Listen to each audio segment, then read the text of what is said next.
Hello learners, this is Puneet Kapoor and we are doing IPC/BNS। तो आज हम करने वाले हैं बॉडी ऑफेंसेस का एक last offence, that is trafficking. अब जो ये ट्रैफिकिंग है, ये कोई सिर्फ नेशनल मुद्दा नहीं है, ये एक वर्ल्ड वाइड रिकॉग्नाइज्ड ऑफेंस है। तो देखिए, अब देखते हैं कि इंटरनेशनल एफर्ट्स, सबसे इसको शुरू करने से पहले ना इंडियन BNS में हम देखते हैं कैसे कैसे इंटरनेशनल एफर्ट्स हुए और फिर इंडिया में क्या क्या एफर्ट्स हुए और फिर कैसे BNS और IPC का पार्ट बना। देखो, तो सबसे पहले इंटरनेशनल एफर्ट्स अगेंस्ट ट्रैफिकिंग। पहले ट्रैफिकिंग होता क्या है? देखो, ट्रैफिकिंग ट्रैफिकिंग होता है जब हम किसी इंसान को एक इंसान ना समझकर एक कॉमोडिटी समझकर, सोच रहे हो आप? देखो, इंसान का सबसे बड़ा लाइफ क्या है? राइट क्या है? Right to life. जब वही हम निगलेक्ट करके उसको कॉमोडिटी समझ लेते हैं और उसका यूज़ एज अ कॉमोडिटी करने लग जाते हैं, तो स्लेवरी के लिए, सर्विट्यूड के लिए, बिना पैसों के दिए काम करवा रहे हैं, एक्सप्लॉयटेशन कर रहे हैं, दैट इज़ ट्रैफिकिंग। इंसान को एक जगह से दूसरी जगह ले जा रहे हैं, उसको बेच दे रहे हैं, that is trafficking in human beings. और ये बहुत प्रेवलेंट थी पूरे वर्ल्ड में, बहुत जगहों पे भी प्रेवलेंट थी। इंडिया भी इसका एक मेजर पार्ट, इंडिया में भी एक मेजर पार्ट था जो ट्रैफिकिंग से जहाँ पे बहुत ट्रैफिकिंग होती थी। मतलब इंडिया भी कह सकते हैं कि एक सेंटर ऑफ ट्रैफिकिंग था।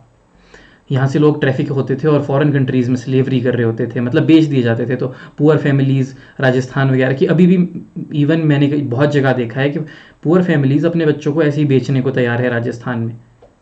और मतलब इतनी कंडीशन ख़राब है। तो जब हम इंसान को इंसान ही नहीं मानते, तो ये मुद्दा इंटरनेशनल मुद्दा बनना ही था। क्योंकि राइट टू लाइफ की बात जब आ जाती है, तो पूरी वर्ल्ड की कम्युनिटी उस राइट को प्रोटेक्ट करने के लिए खड़ी होती है। तो देखो, इसके लिए हमारे पास इंटरनेशनली क्या क्या हुआ? सबसे पहले तो universal declaration of human rights. तो जब ह्यूमन राइट है तो उसमें कह दिया कि स्लेवरी और सर्विट्यूड नहीं होना चाहिए, आर्टिकल 4 में। फिर convention for the suppression of trafficking in person.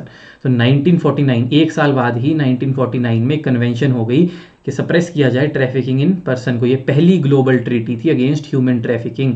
उसके बाद convention on right of child, CRC 1989, उसमें बोला चाइल्ड की एक्सप्लॉयटेशन ना की जाए। फिर सीडो में भी आर्टिकल 6 में बोला, CEDAW is convention on elimination of discrimination against women. तो उसमें बोला आर्टिकल 6 में स्टेट मस्ट सप्रेस ट्रैफिकिंग और एक्सप्लॉयटेशन ऑफ वुमेन। तो एक चाइल्ड के लिए हो गई, फिर वुमेन के लिए हो गई। ILO में लेबर कन्वेंशन हुई, उसमें भी हुई। फिर एबोलिशन ऑफ फोर्स लेबर हुई, उसमें कि ज़बरदस्ती काम नहीं करवा सकती किसी से। फिर पलेर्मो प्रोटोकॉल, उसमें भी डिफाइन किया ट्रैफिकिंग, मैंडेट, प्रिवेंशन, प्रोसिक्यूट कैसे किया जाए। 3 P's की स्ट्रेटेजी आई ना, प्रिवेंशन, प्रोसिक्यूशन एंड प्रोटेक्शन। और फिर SAARC convention 2002 trafficking in women और चिल्ड्रन से डील करती थी और प्रोस्टिट्यूशन से। अब देखो, ये थी इंटरनेशनली। फिर नेशनल एफर्ट्स क्या क्या है? हमारा कॉन्स्टिट्यूशन ऑफ इंडिया, जिसने आर्टिकल 23 में ही बोल दिया कि हमें प्रोहिबिट करनी है ट्रैफिकिंग, बेगार और force labour. Article 39E and F directive principle है, जिसमें बच्चों को प्रोटेक्शन दी गई है। फिर हमारा BNS और IPC में 370 के बाद शुरू हुआ था, और ये शायद जो सेक्शंस थे 2013 अमेंडमेंट से आए थे और थोड़े और स्ट्रॉन्ग कर दिए गए थे। फिर अब BNS में 143 से शुरू होते हैं, जिसमें 143 में तो डिफाइन ही है। बाकी हमारे पास एक्ट्स भी हैं, जैसे bounded labour system abolition act, juvenile justice act, protection of children from sexual offences, POCSO, criminal law amendment act 2013, जो मैंने आपको बताया ही कि जिसमें 370 से डेफिनेशन ऑफ ट्रैफिकिंग को स्ट्रेंथन कर दिया, मैंने आपको अभी बता दिया। फिर draft trafficking in person, prevention, care and rehabilitation, जो एक बिल है अभी 2021। तो ये सारी चीज़ें थी। तो उसके बाद हम देखते हैं प्रोविजन पर से ट्रैफिकिंग के जो हमारे BNS में हैं। सबसे पहले सेक्शन 143 डिफाइन करता है ट्रैफिकिंग ऑफ पर्सन। तो कैसे होती है? देखो, हुएवर, 3 चीज़ें, रिक्रूट करता है, हार्बर करता है, या ट्रांसफ़र और रिसीव करता है। देखो, however, number 1 recruits, number 2 transports, number 3 harbour, number 4 transfer and receives. तो कोई भी अगर इंसान को रिक्रूट कर रहा है, ट्रांसपोर्ट कर रहा है, हार्बर मतलब अपने पास रख रहा है, उसको कहीं से ट्रांसफ़र कर रहा है एक जगह से दूसरी जगह, या रिसीव कर रहा है, किसको? A person. सोचो, अब एक इंसान दूसरे पर्सन को रिसीव कर रहा है फॉर पर्पज़ ऑफ एक्सप्लॉयटेशन। अब एक्सप्लॉयटेशन कैसे कैसे? बाय, वो भी बताया गया है भाई, कैसे? डरा के, फोर्स और कोअर्शन से, एबडक्शन से, फ्रॉड और डिसेप्शन से, अब्यूज़ ऑफ पावर से, या इंड्यूसमेंट से। देखो, थ्रेट, डरा के, फोर्स और कोअर्जन, जबरदस्ती या फिर कोर्स करके उसको, एबडक्शन एबडक्शन मतलब उसको उठा के ले आए कहीं से। फ्रॉड और डिसेप्शन, उसके साथ कुछ फ्रॉड किया या धोखा दिया, उसको डिसीव कर दिया, कुछ बोल के कुछ करवा के ले आए उसको। Abuse of power, higher authority में है वहाँ अपनी पावर को एब्यूज करके उससे काम करवा रहे हैं। एंड लास्टली इंड्यूसमेंट, उसको इंड्यूस किया गया कि तेरे बेनिफिट के लिए हम तुझे ये कर, तेरे साथ ऐसा कर देंगे, वैसा कर देंगे, ये दे देंगे, वो दे देंगे। तो अगर कोई इंसान किसी को रिक्रूट कर रहा है, ट्रांसपोर्ट कर रहा है, हार्बर कर रहा है, ट्रांसफर कर रहा है और रिसीव कर रहा है एक पर्सन को, कैसे? Threat, force, coercion, abduction, fraud, deception, abuse of power और इंड्यूसमेंट देके, तो उसने कमिट किया है ऑफेंस ऑफ ट्रैफिकिंग, सेक्शन 143। 5 चीजें कर रहा है प्लस 6 तरीकों से, it is equal to trafficking in human beings. Explanation 1 क्या बोलती है? एक्सप्लॉयटेशन क्या क्या होती है? फिजिकल भी हो सकती है, सेक्सुअल भी हो सकती है, उसमें स्लेवरी भी इंक्लूड है, सर्विट्यूड भी, बैगरी भी, और फोर्स्ड रिमूवल ऑफ ऑर्गन्स। ये देखो इंपॉर्टेंट चीज, फोर्स्ड रिमूवल ऑफ ऑर्गन, अगर किसी के ऑर्गन रिमूव करके बेच रहे हैं, that is also exploitation in trafficking की डेफिनेशन के हिसाब से। क्योंकि यहाँ देखो एक्सप्लॉयटेशन था ना, तो एक्सप्लॉयटेशन अब हमने डिफाइन कर दी, कैसे कैसे होगी? फिजिकल, सेक्सुअल, स्लेवरी से, सर्विट्यूड से, बेगरी से, या फिर फोर्स्ड रिमूवल ऑफ ऑर्गन्स। अब एक्सप्लेनेशन 2 और important, victim consent is immaterial. Victim का कंसेंट इमेटीरियल है, क्यों? क्योंकि हमने देखा जो कंसेंट है वो कैसे ले जा रहा है? थ्रेट से, फोर्स से, कोअर्जन से, अबडक्ट करके, force, deception, abuse of power, inducement. तो अगर कोई इंसान खुद भी बोल रहा है मेरे को बेच दो भाई, दैट कंसेंट इज इमेटीरियल, आपने किया ही किया है। तो यहाँ पर कंसेंट जो है वो ना तो ऑफेंस को मिटिगेट या आपकी ऑफेंस को कैंसिल करेगा, ना कि मतलब आपकी पनिशमेंट को मिटिगेट भी नहीं करेगा, कम भी नहीं करेगा। तो consent plays no role here. मतलब ये सेक्शन देखो, फिर हमारा वही था ना कि हमारे हर सेक्शन में देखो वर्ड क्या यूज है? हुएवर।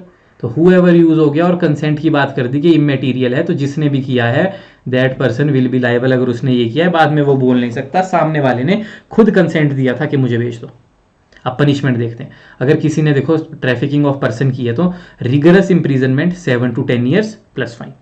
अगर किसी ने एक से ज़्यादा इंसान की ट्रैफिकिंग की है तो रिगरस इंप्रिजनमेंट 10 years से लेकर लाइफ तक प्लस फाइन। अगर किसी ने बच्चे की है तो rigorous imprisonment of 10 years to life plus fine. अगर एक से ज़्यादा बच्चे की है तो rigorous imprisonment minimum 14 years to life plus fine.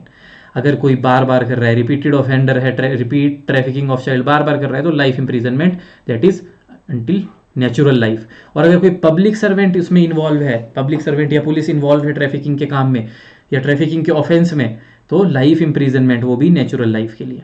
ठीक है, तो अब देखते हैं हम next section, section number 144, exploitation of a trafficked person. अब आपने ट्रैफिकिंग तो की, लेकिन अब आप उसकी एक्सप्लॉयटेशन भी कर रहे हो उस पर्सन की।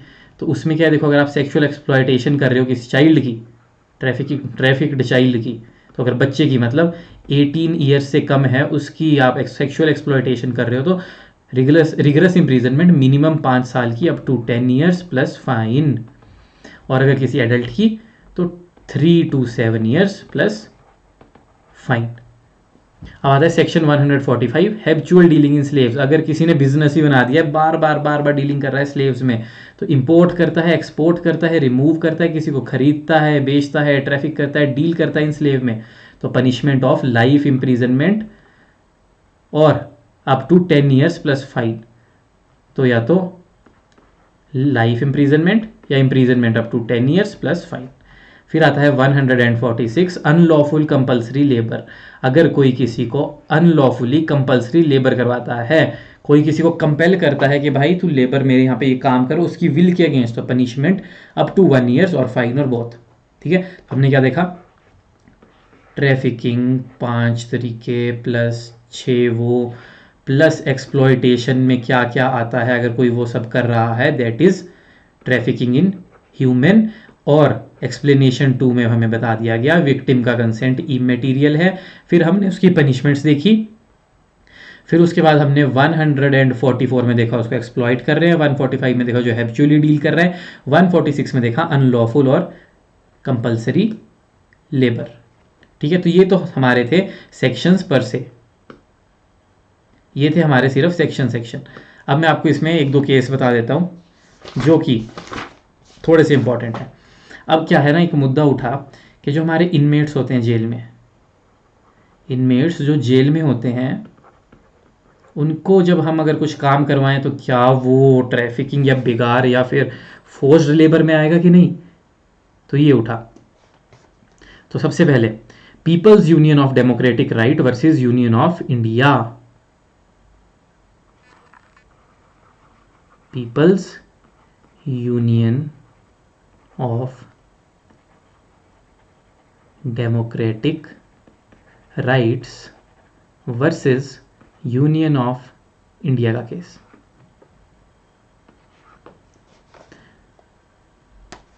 तो इसमें सुप्रीम कोर्ट ने क्या कहा कि कैन नॉट कंपेल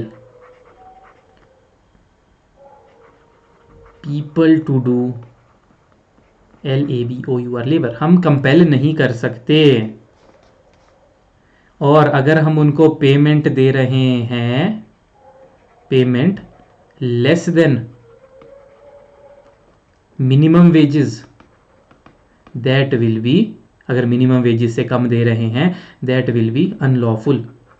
अगर किसी को दे रहे हैं मिनिमम वेजेस से कम तो वो अनलॉफुल है।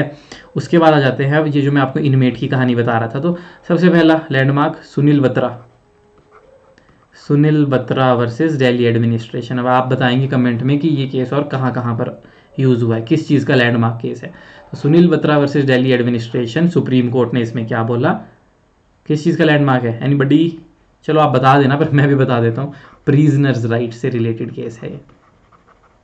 प्रिजनर्स के राइट्स हम आगे भी अगर CRPC वगैरह कहीं भी पढ़ेंगे तो प्रिजनर के राइट का लैंडमार्क केस है सुनील बत्रा। तो इसमें बोला कि under trials can't be force to work if voluntarily does, कि अंडर ट्रायल्स को काम नहीं करवा सकते अनलेस वो वॉलेंटरीली एग्री करें प्लस विद वेजेस। तो अंडर ट्रायल्स को ऐसे काम नहीं करवा सकते, पर अगर करवा रहे हैं तो प्लीज़ वेजेस दीजिए। फिर एक और आए बात इसमें अब कन्विक्ट्स की।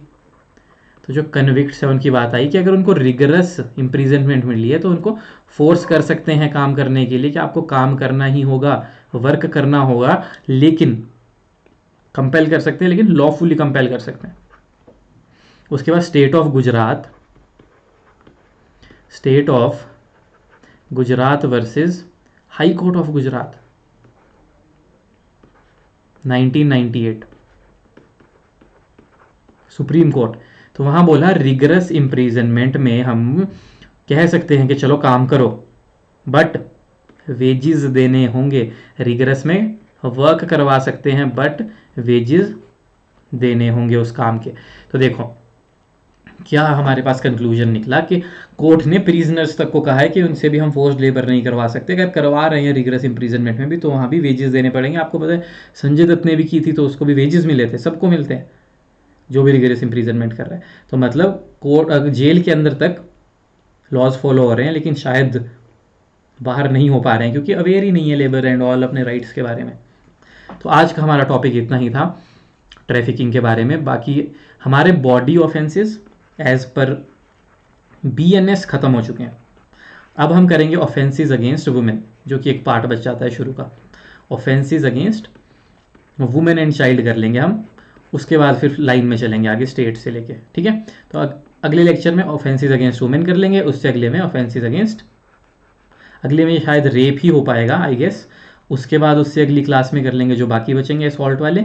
उसके बाद करेंगे फिर हम चाइल्ड के अगेंस्ट, चाइल्ड इन वूम, जिसमें हमने कहा था कि वो मर्डर नहीं होता तो क्या होता है, फिटिसाइड होता है, और उसकी देखते हैं क्या क्या पनिशमेंट्स है अगले लेक्चर्स में। और उसके बाद फिर चलेंगे स्टेट के अगेंस्ट या फिर प्रॉपर्टी ऑफेंसेस, जैसा भी ठीक रहेगा। तो अगर आपको कोई और वीडियो चाहिए तो प्लीज़ कमेंट बॉक्स में लिखिए, और कोई डाउट हो तो भी पूछ लीजिएगा। Thank you.